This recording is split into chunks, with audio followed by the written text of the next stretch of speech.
All right, welcome everyone. Bethany here with the Puppy Academy. This is Ask a Puppy Trainer Show. I've got little Daisy here. I know, it's 12:59. It's a miracle. That's what it is. It's because Sparky's not here. We've decided. So you're stuck with just me this week, me and Daisy. So I've got this cutie with me. So if you guys want to ask questions, please just put them in the comments below. I will definitely prioritize anybody showing up, which reminds me, I'm going to pull out my Instagram really quick. All right. Okay, so we want the age and breed of your puppy when you ask questions, please. But you can also send them in. You can also DM us. But if you show up, we definitely prioritize you. Okay. Oh, this is episode 214. All right. Shauna Howell says, getting a puppy in November. I'm a school teacher. I've got time on the weekends, afternoons, upcoming holiday breaks to work and fill the training day. Best tips for the days that I have to work with an 8-week-old puppy. Do I set up a playpen, a place to potty since they're too small to hold it? Do I have a small crate and work on crate training, knowing the puppy will likely have accidents in there during the day? I plan to crate at night while we're gone and potty outside whenever I can. Any tips would be great in that 8-hour stretch of the day. Okay, this is a really good question, and it definitely is the type of question that gives people a lot of opinions about it. So for me personally, if you can, Shauna, you don't have to, but if you can, 8 hours is a long time for a puppy to be in the house. And I do want your puppy in the house. I'm not advocating for dogs to live outside the home, but it is different having a dog inside versus outside in a pen, okay? So because of that, I would highly suggest, if you can, to get someone midday to just give your puppy a break. This actually isn't about the potty training. I'm going to get to that. This is about the behavioral, the psychological, reasons why we wouldn't want an 8-week-old puppy totally alone all day long in a house in a pen, okay? If you can get somebody to come by, even for 15 minutes, to just take them outside, play with them a little bit, and then maybe calm them down a little bit after, put them back in their playpen and leave, that would be ideal. If you don't do that, I understand that too. I have worked with many, many people over the years that raise great dogs, and they're away for big chunks of the day, 3-4 days a week, especially like nurses and things like that. So I do understand that. And you've still got a lot of hours during the day to give your puppy what they need. So I want to make that clear. My opinion is to try to find someone midday, but if you can't, that's still okay. But 8 hours is a lot for a puppy. They are going to pee and poop everywhere. So you're right. You do not want to put them in a crate while you're gone. Now here's the hard part. I would still, let's say you get home from work and you do we have like activity time, where we've got work time and play time with the puppy, and the work can also be the walk. So you're working with the puppy, then you're playing with the puppy, then you're still going to put the puppy in crate. Because if you're going to crate train, which I highly suggest that you do, you want to come home from work, give them the physical and mental stimulation that they need, and then you're going to crate them and make your own dinner and take a shower, and then you're going to bring them out again, give them physical, mental activity, try to do 1 to 2 rounds in the evenings of that, anywhere between 10 and 15 minutes for work and for play, and then back in crate. Once you have done just a couple of short little bouts of crating, that could be while you're cooking and eating, it could be while you're taking a shower, 20 minutes, 30 minutes, just some crate training while you're home on work days, so it's not only at night, except on the weekends when you're trying to train them when you leave. That's very confusing for a young puppy. And so that's my point in all this, is I want to make sure that you're doing a little bit of crating, even at night when you get home, even though you just want to be out with your puppy, which I understand. I'm not sure there's many puppies as calm as you, Daisy. But anyway, that would be my suggestion for even when you do come home. And then later in the evening, you can have your puppy out with you, as long as they're calm and they're like this, and you can do some handling, like we do physical handling during these times, and do some snuggling and stuff like that, and teefies. Boy, Daisy is so calm. Are you just here just to make sure you're the most perfect dog ever? Thank you, thank you, thank you. She's probably still warming up to us too. It's her first day. So there's sometimes with some dogs a little bit of emotional suppression the first day. So they don't totally show us their puppy nature. Yeah. Okay, so anyway, to talk about the rest, yes, I would suggest some sort of sectioned off area while you're gone to work with that big of a time frame. Here's the tricky thing though, Shauna. Some of this depends. She licked me, I'm like all wet now. Some of this depends on the breed. If you have a really small breed, make sure the pen is safe. You know, they can't crawl out of it.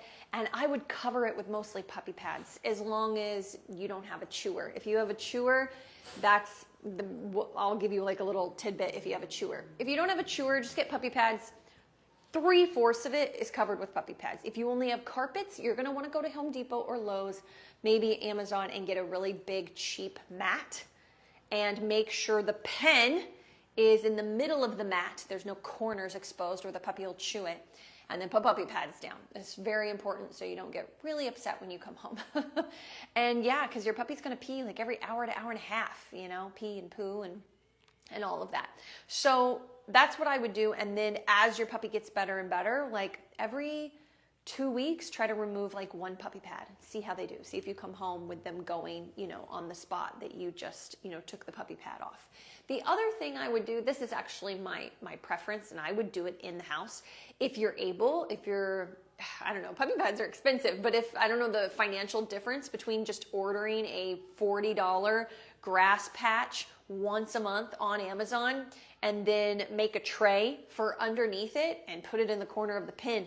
Even inside, I would totally do that if I was in nowadays, if I was in your shoes rather than the puppy pads. But you could try the puppy pads first, and then if she chews, you're going to have to go towards fake grass or real grass, one or the other.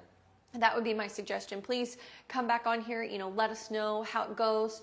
And we also have an online school, so you can go to thepuppyacademy.com and check out our online school where we can really help you every step of the way too, if that's something that you're interested in. Okay, let's go. I don't think I've seen anything on TikTok. All right, if you guys have questions, again, just put them in the comment section. Give me the age, breed of your dog, and do we have one? See like a part 2. Oh, here's one.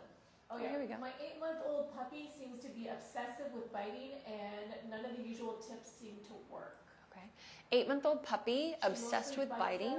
We redirect, but she gets bored soon. You can't redirect an 8-month-old. That's like a full adolescent, practically, you know, almost adult dog. Can I have age and breed? Can you let me know that as soon as you can? Yeah, so you're dealing with an 8-month-old. If you say that she's biting you, she's really making very clear choices. And so what I mean by that is, just in case anybody's wondering, it's not puppy biting. It's not a puppy. There's no teething. There's no, you know, this dog has, go ahead. A Staffy. Okay. So yeah, they can be alligators for sure. Malinois, Staffies, they can be very, even though they're like nowhere in the same time zone, I see a lot of Staffies and Malinois that are just like sharks. Daisy, what did you have to say? What did you have to say? Are you done? Is that what you're saying? Is cuddle time over? All right. She lasted a long time. She's so calm. Yeah, she wants to say hi to Dakota. My dog is in here too. So, okay. I will just show you with Dakota. Hi, Dakota. You want to help? One of the things that I would do. First of all, you have a Staffy. So you have, in my opinion, you have a responsibility when you get a breed like that to really do your due diligence training that breed to be the best version of themselves they can be, because they're incredibly powerful and they already get a bad rap, and you know, so I just got to say that. Okay. For me, I would be doing slip leash training with your Staffy. I might walk on a different type of training tool, but in the house, this dog would be on a slip leash, which is what I have Dakota on now.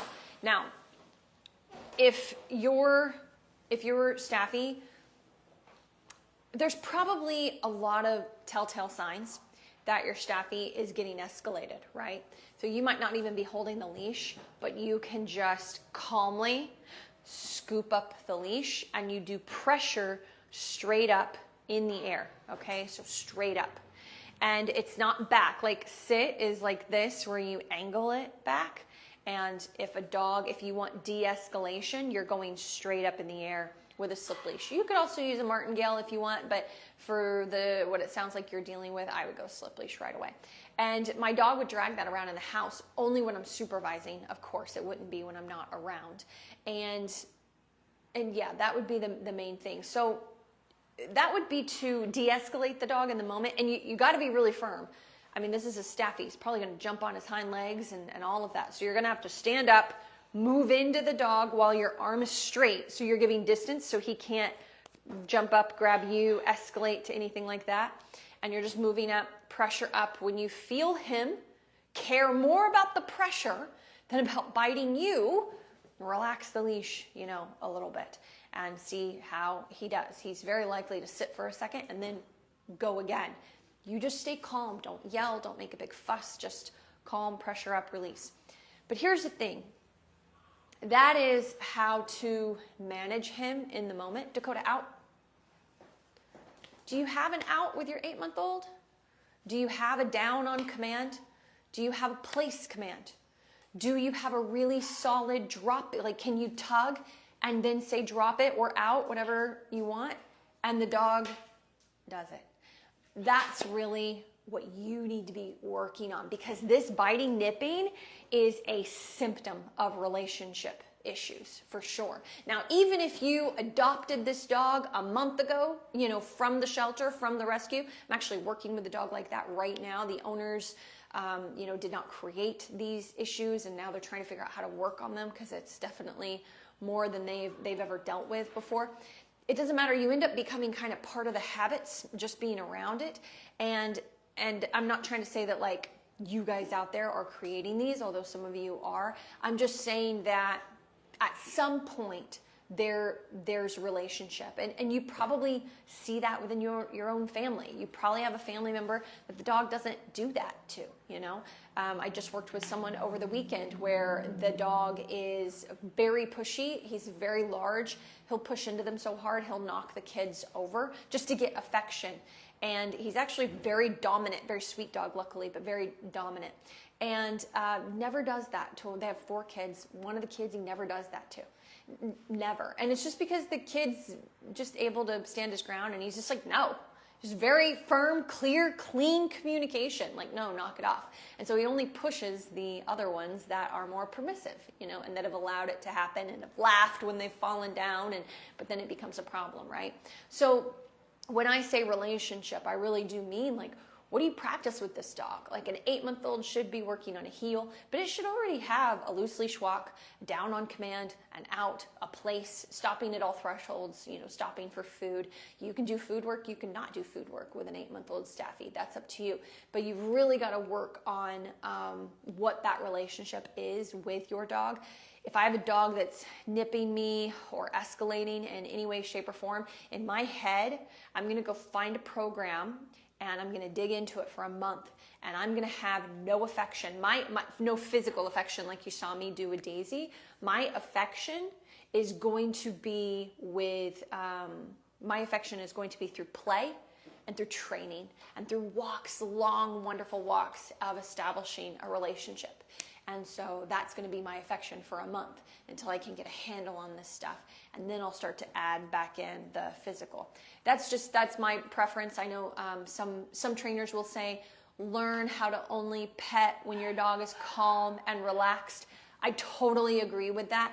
But just for this specific case, because there's a lot of relationship stress and there's a lot of genetics involved with the dog as well, I would just cut it for a while and focus on my relationship and then add it back in slowly when it's appropriate. That's what I would do. Hopefully that gives you, some places to start. So, all right. Did our YouTube cut off or something? Yeah. Well, it's Josh's phone. It's his fault. Way to go, Josh. Your phone let us down. Okay. Let's see. Midlife Mayhem with Mitch. That's so cute. I haven't read this yet. I've been leaving the water out all day for my 10-week-old. So do I only put water down when I want him to drink? Oh, it depends. It depends, Mitch. If you're not having any potty issues, then don't change anything up. But if you're having potty training troubles, yes, we definitely monitor water with dogs. And then I will just say this, depending on where you live, it can be very detrimental for a dog to just have as much as they want to. I don't know how active you are with your dog, but like if I've got a pit bull, for instance, and I go on a hike, and even if I let them sip water through the hike, and I'm in Arizona and they are so hot. I mean, tongue outside the mouth. I'm not going to just let them come in the house and guzzle a thing of water. It can be really detrimental for them. And so keeping that in mind, you're not doing that with a 10-week-old, I know, but just keeping in mind the heat as well. The only other reason to give them water is if they're like already obsessed and you need to use it at, because of that reason for a high value resource and teach them to wait for water. Or if you're having potty training issues. So if that doesn't apply to you, you're good to go. Sometimes our general advice, it's not going to be for every single person in every single situation. I hope you guys understand that, but that's a good question. Mickey says, please, how do I get my 6-month-old out of the habit of peeing in crate? I took him outside twice after he ate, drank a lot of water. He would not go to the bathroom, no matter how long we were out there. As soon as we go back inside, crate, pee and poo. Okay. This could be for a few reasons, Mickey. 6-month-old. Okay, so 6-month-old, for everybody watching, we're dealing with a dog that's newly an adolescent. So it's not like a cute little puppy that, seriously can't hold their pee. This is definitely by choice. There could be a number of reasons. Is your dog really overstimulated when you go outside? Like just every little thing, they're looking around, and if they're not looking around, they're constantly trying to eat things off the ground, which is something we see a lot. And so that could be a form of overstimulation. Also, are you staying outside too long?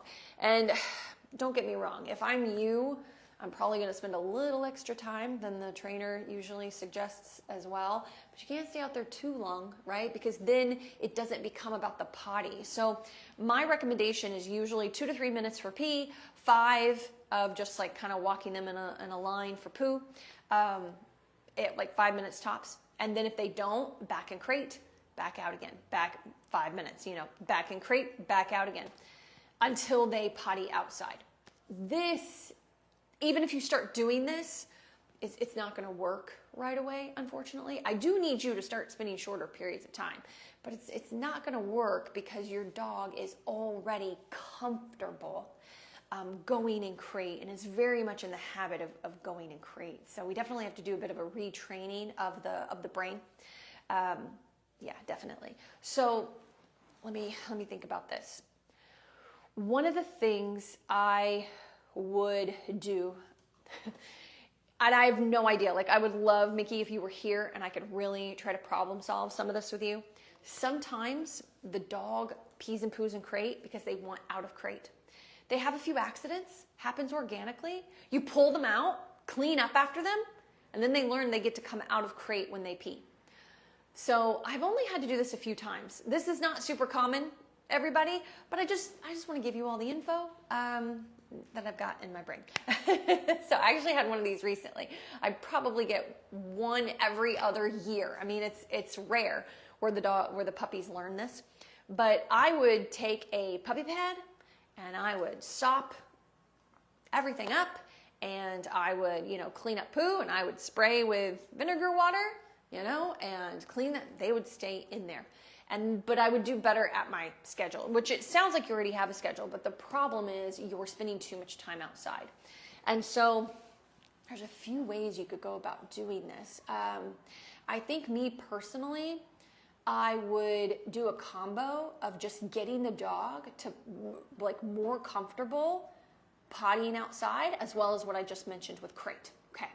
So what I mean by that is, and this is going to be harder on you, but it'd be better for the dog. So sorry, Mickey, but get up earlier and do a training session. So if you go to work at 8 a.m. or you get up at 8 a.m. to go to work, you're now 6:15, buddy, because you're doing, for a 6-month-old, a 20 to 30 minute training session in the backyard before you get ready, get all your stuff, ready to go.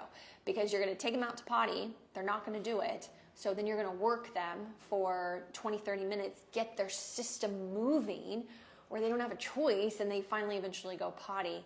Good job, back in crate. And then you can get ready and then give them another potty break, before you leave or whatever that day looks like. Same with my if I have a midday person, coming over, it's like, make sure that they're actively exercising the dog, because sometimes we do see an issue with this where it's, I'm not saying you're not exercising them enough. That's not what I'm saying, but maybe the timing of the exercise is off. So it's like once they've eaten and you just put them in crate, like they eat right before you head out the door for work. And it takes them hours and hours and hours, to see anything come out from that. Versus if you take them for a 30-minute walk, before work, and as soon as you get home, you're going to start seeing some peeing and pooping, right? And so there's that part of it too. So that's how I would tackle it, is those two things. And then what I mentioned before about the timing is, don't spend a ton of time outside unless it's productive, unless it's a training session, unless it's come work or fetch or something productive. Don't just mill around outside for 15, 20 minutes and then come inside and your dog pees and poops in crate. Like, if you're going to be outside that long, make sure you're making it mean something, right? Otherwise, 2 to 3 minutes, 5 minutes tops if you're looking for a poo, and then back in crate. I think the difference, just in case I'm reading this wrong, because you said you'll take him out like twice and he'll still go in crate and potty. I would only allow this dog to be back in crate 15, 20 minutes, 6-month-old, maybe 30 minutes. And then I would give them 2 to 3 minutes again in the yard. And so by doing this rotation until I get a pee or a poo, and maybe they don't pee or poo till I take them for my walk, after I've gotten home. Maybe that's just how it is. But my point is just that you want to create that urgency and teaching them that they will get a chance to come out. Now, let's say I was about to take them for a walk, pees and poos in crate. I'll do just what I said, just short term. Don't do this forever, because you'll know pretty quick if it's because the dog has learned that when they pee and poo in crate, they get to come out. This should help within 2 to 3 weeks. If it doesn't, you can stop doing this. But I'll go in, sop up everything, wipe paws off, whatever you want to do. You can fully clean them, when they come out. But I'm going to leave them in there, unless they've just covered themselves in the crate. That's different, of course. But I'm going to leave them in there for 15 minutes, even though I was about to take them for a walk, because they potty, just so they don't create the association of, oh no, pee, poop, I get to come out of crate, right? So just to be clear, still clean up after your dog, still clean the crate. I always take the puppy pad and I'll do the paws too, and clean everything up nicely. But then when you fully pull them out, you can actually wash their feet. But it is something that happens. Dogs are smart. So if that's happened a few times, that could be what it is. I think it might be a combination of that with overstimulation, but you can write back next week and let me know. We had something pop up on TikTok. Do you want to scroll down, see if that's... Dog not eating. It was a 6-month-old Shih Tzu who won't eat. He hates puppy food, tried cooking for him, he ate it for a week and now won't eat it. That sounds like a vet issue, or not a vet issue, an issue for a vet. The advice I would have given you to start with is to soften the water. Shih Tzus have really wide mouths, not quite like a Frenchie, but they're just built a little differently. And I have noticed with that breed that they like softer food. And so anytime I get a Shih Tzu in for training, I always put a little water in the kibble so it gets spongy, and I'll hand feed, sometimes wear a glove, with spongy food. But if you switch to human food, and he was doing great, and then all of a sudden doesn't want to anymore, I'm not sure. Age might matter, weight might matter. Maybe they're self-regulating, But dogs don't typically demand protein rotation or anything like that. They don't typically get super sick of food. But I have come across some really picky puppies. And so, I would say definitely check in with your vet. The other thing is, dogs feel stress immensely. There was an old episode, I don't remember, and it's happened to me too, but some of you might remember in the old days. I don't know if it was like Victoria Stilwell or Cesar Millan, but they were just like, feed the dog and walk out of the room. And all the woman had to do was just walk out of the room and shut the door, and her dog started eating like crazy. It's amazing the emotions they feed off of. They know if we're worried about anything. If we're like, come on, come on. And they're like watching. So I might also try in your instance, if you're crating your Shih Tzu, to just put the food in crate, shut the door, walk away for 15, 20 minutes. Some puppies, some dogs really like to eat at night.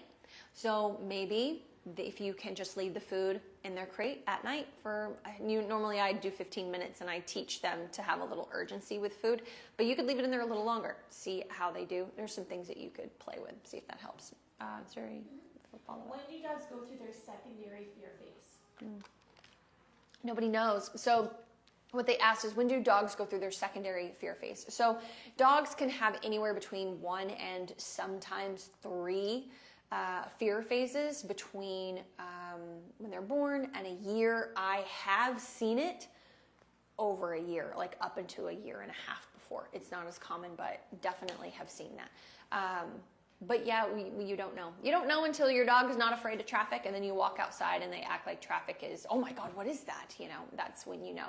But nobody knows. The only thing that I don't know if we know it. I mean, how much do we know about science? But I believe the current science says, the reason for fear phases is because they're predators and because they need to have something in their development biologically to help them not be so intense and just, gung-ho all the time. So they have to have these fear phases to keep them in check as predators. And so, but as far as I know, we don't know exactly when they're going to happen, the exact age for first, second, or potentially a third. What's the next one? How to stop my 6-month-old puppy from barking at the TV, any program? Any program. So it's not even something specific they're barking at. They're just barking at any program. Interesting. So usually if someone asks a question like that, they're also barking at dogs on walks, and they're barking at anybody who comes up to the house. Like, it's a barking issue. But the fact that you only asked about the TV is interesting. What I would say, did we get age by chance? Do you remember? 6 months. 6 months old? Okay.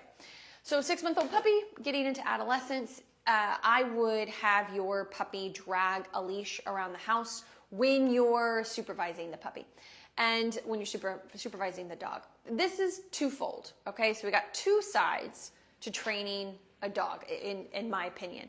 One is the no. Like, I want a valuable, with a 6-month-old, I definitely want a valuable no. And then the second one is desensitizing. So we want to desensitize. We want to use food if food is helpful for the dog, if it helps build focus and is viewed as positive. If not, then you have to train that up first. But anyway, we'll stick with what we got here. So I would probably try the dog dragging a leash around the house.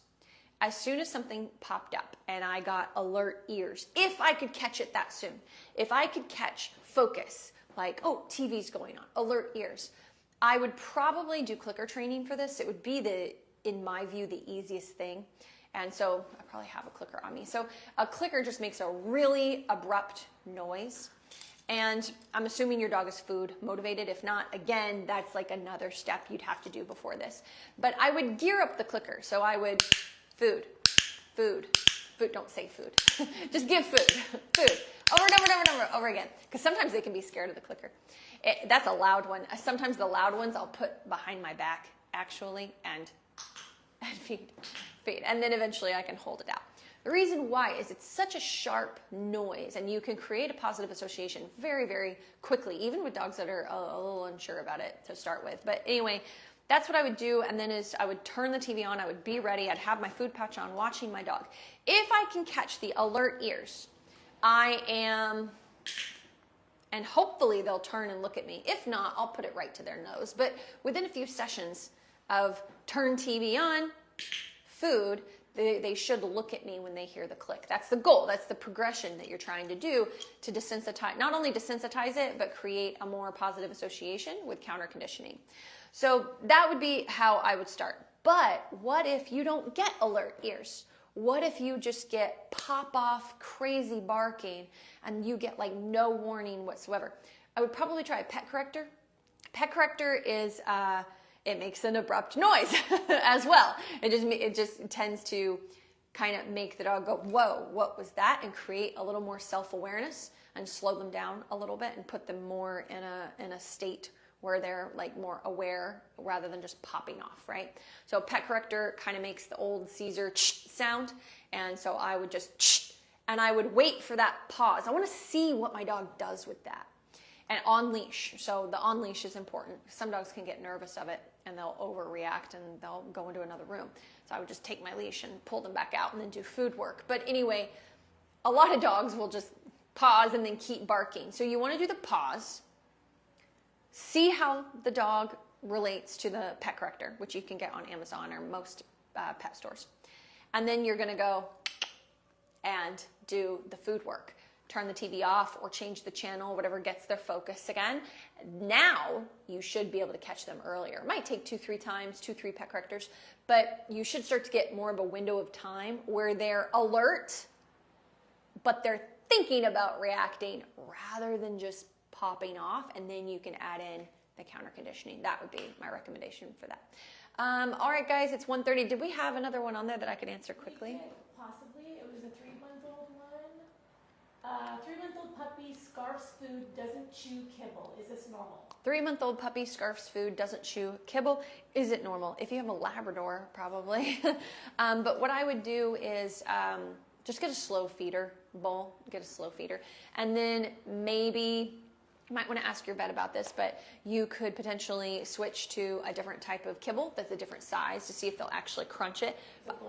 A golden, yeah. I had a little dog, a little 8-pound dog, and even if I gave her a bigger kibble, she would still hork them down. Oh my gosh. So you could add water. I would do a slow feeder bowl, and I would add a little bit of water to it. All right, go ahead. The 10-month. 10-month pulls hard during walks. Gets excited at parks. Okay. Jumps up to bite the owner. Jumps up to bite the owner. Okay, 10-month-old. So I kind of talked about this a little bit. Our very first question was a bitey dog, but it was more related to, you know, the owners and indoor stuff. I hate to push you off, but yeah, but I don't have time to like fully answer this one. I hope you come back next week and then maybe we start at 1 and then maybe we could get to your question sooner and really unpack it. The short version is, what are the triggers? What's causing them to do that? Are they just doing it because they don't want to go one way when you want to go the other? That's more relationship stuff. And so, again, when this gets reposted, I hope you'll listen to the first question on here, not on here, but the first question that was asked live about the bitey staffy. And yeah, so yeah, I hate to push you off, but I'm gonna have to on that one. I can't deep dive that one. So it's good to see you guys, and hopefully I'll catch you next week. Bye, everybody.